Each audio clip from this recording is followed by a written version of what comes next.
Oh, you're joking. For f***'s sake.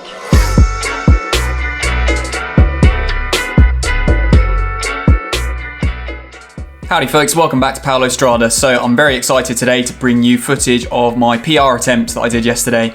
This is a hill climb that I've been talking about for a few weeks, and yesterday the weather was finally conducive to going out and giving it a good go. So this ride didn't go exactly according to plan. My Wahoo was still broken at the time, so I had to use my phone for navigation and also for recording the activity. And I knew there was going to be one hill climb between me and the actual hill climb that I was attempting to PR. So I picked one that I thought would be fairly easy so that I could keep plenty of energy stored up for the actual hill climb effort itself. But it turned out that the road had just been resurfaced and completely covered in small stones, which was not great for grip. But apart from that, I was just really worried about getting a puncture, which would obviously put paid to any notions of getting a PR on the hill climb that I was looking at. Quite a lot's changed since my last attempt at getting a PR on this hill as well. I've been for a bike fit since then, which necessitated a couple of component changes. One was a new seat post, and I replaced the inline seat post that I had with a nice carbon fibre one, which trimmed off a few grams, and I also had to install a new stem. I'd also put on some brand new Tubolito inner tubes a couple of days prior to this attempt, so I managed to get the bike to under 8 kilos, which I was really pleased with because that's what I was aiming for. So just before we start, a little bit of info on this climb. This is a 2 kilometre category 4 climb nestled in the Yorkshire Wolds. 90 metres of climbing with an average grade of 4.5%. The KOM time is 4 minutes and 1 second, and my personal record is 4 minutes and 48 seconds. So after a little bit of last minute emergency weight reduction, I was ready to start the hill climb attempt. So let's take a look at it. So off we go. Just a note about the power readout in this video. So this is generated by Source, which is a Chrome extension for Strava. I don't have a power meter on my bike, but I'm told that this is fairly accurate if you're going uphill with no headwind. But do take it with a pinch of salt, particularly in the top section.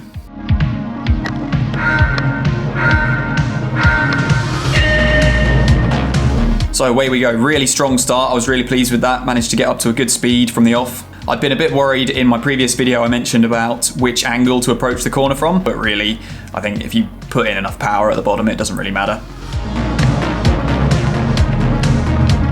So this is supposedly the steepest section, 11% the gradient readout says there. The sign at the top of the hill says 14%, and it definitely feels like steeper than 11%, to be honest. So I'm inclined to believe that the sign is correct.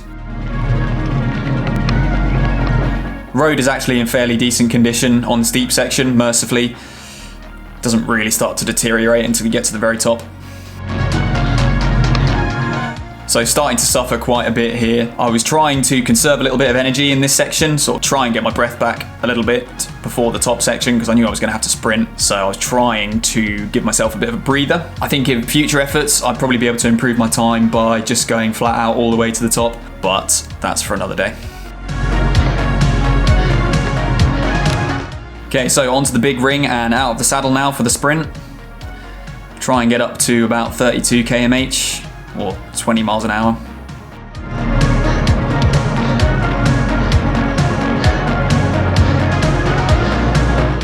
No tailwind today either. On previous efforts, I've actually had a tailwind in this top section, which is really nice.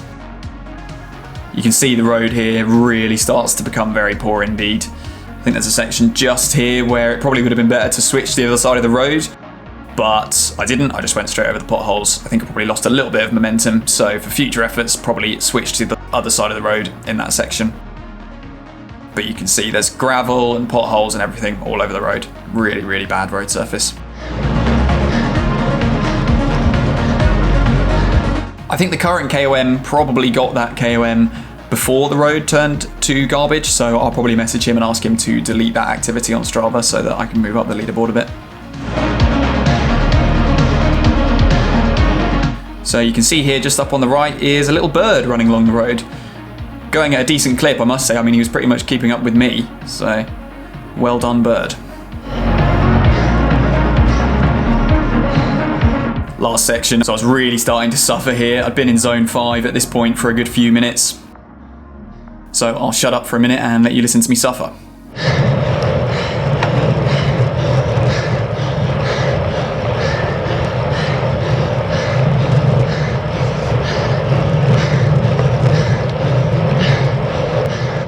So you can see there's a white car up here, which thankfully turned off. I was really worried that it was going to come down and I'd have to stop or move out of the way to let it through. but thankfully just turned off into a driveway. So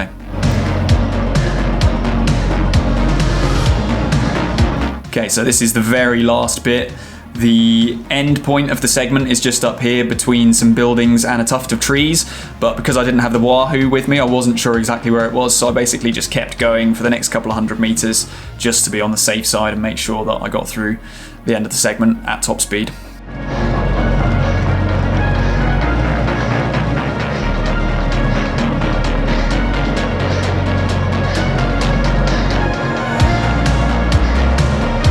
So that's it, let's get some post-effort reaction.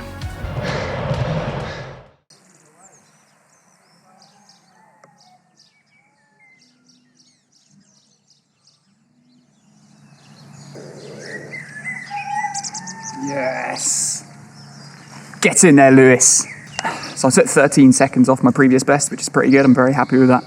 I think there's some more time in there though, particularly at the top. I think I could probably improve on the sprint in that section, just try and basically find a better path through the potholes, because it's really bad. Like, the road is in such a bad condition up there. If you hit the potholes, you're fucked. And I think on the climb as well, I mean, I felt strong up there today, and I got third overall on the steep bit, which is great. But I think still some time to be found there. But overall, very, very pleased with that effort. That's a success. I'm going to go home and eat now.